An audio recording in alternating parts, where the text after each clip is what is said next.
قائد اعظم کی جب وائف کا انتقال کیا، اور آپ کو پتہ یہ اس کو ہم پہلے ڈسکس کر چکے ہیں کہ جب ان کا انتقال ہو گیا 1929 میں تو قائد اعظم تنہا رہ گئے اور قائد اعظم کی بہن نے پھر سارا ساتھ دیا ان کا۔ اچھا، اب قائد اعظم کی بہن کی کہانی آپ سنیں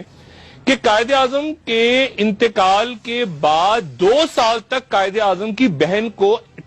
تقریر کرنے کی اجازت نہیں تھی، پبلک میں وہ تقریر نہیں کر سکتی تھی، ان پہ حکومت نے بین لگایا ہوا تھا فاطمہ جناح پہ، جن کو مادر ملت کہتے ہیں۔ اور تیسری برسی پہ ان کو ریڈیو پاکستان میں کہا گیا کہ آپ ان کو تقریر کرنے کی اجازت دے دیں، اور جب تقریر انہوں نے شروع کی تو تقریر کے اس حصے پہ جب وہ آئیں، جب انہوں نے کہا کہ میرے بھائی کو ایمبولینس نہیں دی گئی اور پراپر اور اس وقت پہ انتقال ہو گیا میرے بھائی، اس حصے پہ آئیں تو ریڈیو پاکستان میں ان کی تقریر کٹ گئی۔ اب 1947 میں پاکستان بنا اور 1948 میں قائد اعظم کا ہم جانتے ہیں کہ ٹیوبرکلوسس یا تب دق سے ان کا انتقال ہو گیا۔ اب اس سے لے کے اس وقت سے 1948 سے لے کے 1965 تک محترمہ فاطمہ جناح گمنامی کی زندگی گزارتی رہی اپنے، اور یہ ان کے انتقال، جس دن ان کا انتقال ہوا، یہ اس دن کا جنگ اخبار ہم اپنے ٹی وی پہ ناظرین کو دکھا رہے ہیں، اور اس دن ہنگامے بھی پھوٹ پڑے اور آگ لگا دی لوگوں نے اور لاکھوں لوگ تھے، اور یہ اس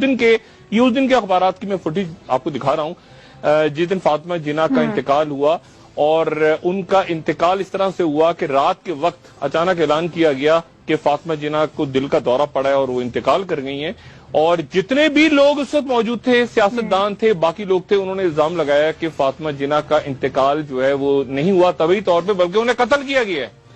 یہ الزام لگایا گیا کہ انہیں قتل کر دیا گیا ہے، اور یہ پھر جنگ اخبار میں آپ کو دکھا رہا ہوں 1972 کا جنگ اخبار، جس میں یہ خبر ہے کہ باقاعدہ عدالت نے ایک پیٹیشن منظور کر لی، اور اس پیٹیشن میں یہ لکھا ہوا ہے، یہ ہمارا عدالت نہیں، ہماری تاریخ ہے، اس پیٹیشن میں لکھا ہوا ہے کہ محترمہ فاطمہ جناح کو کے آخری دیدار کی اجازت نہیں دی حکومت وقت نے، اور غسل دینے والا جو ہے وہ یہ کہہ رہا ہے کہ جی فاطمہ جناح کے جسم پہ گہرے زخموں کے نشان تھے، ان کے پیٹ میں ایک سوراخ تھا جس میں سے خون بہ رہا تھا، اور تشدد کے نشانات تھے جسم پہ، اور یہ پیٹیشن عدالت نے منظور کر لی، پیٹیشن، اتنے سارے اس کے ساتھ ڈاکومنٹس تھے کہ عدالت نے اس پیٹیشن کو منظور کر لیا۔ لیکن منظور کرنے کے بعد یہ پیٹیشن کہاں گئی تاریخ کے اوراق میں، یہ ہم نہیں جانتے۔ یہ میں بات آپ کو بتا رہا ہوں، مادر ملت فاطمہ جناح کے ساتھ ہم نے کیا کیا۔